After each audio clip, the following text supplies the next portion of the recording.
शास्त्रों में बताया गया है कि घर पर ही तुलसी विवाह का आयोजन करने से कन्यादान के समान फल की प्राप्ति होती है, साथ ही सभी मनोकामनाएं पूर्ण होती हैं। तो आइए जानते हैं भगवान शालिग्राम और तुलसी विवाह की कथा के बारे में।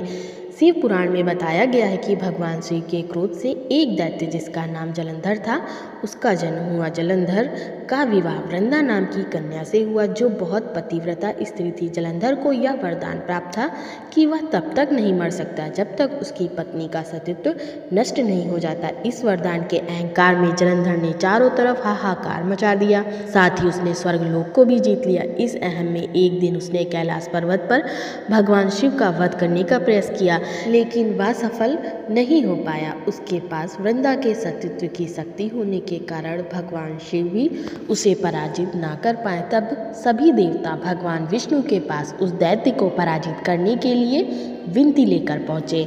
भगवान विष्णु को यह ज्ञान था कि जलंधर को उसकी पत्नी वृंदा के सतीत्व ने बचा रखा है। इसके बाद भगवान विष्णु जलंधर के वेश में वृंदा के पास पहुँचे और इस अज्ञानता में वृंदा उन्हें अपना पति समझकर पतिव्रता का व्यवहार करने लगी। इससे उसका सतीत्व टूट गया और ऐसे जलंधर का वध हो गया। भगवान विष्णु के द्वारा किए गए इस लीला से वृंदा बहुत क्रोधित हुई और भगवान विष्णु को पाषाण बनने का श्राप दे दिया।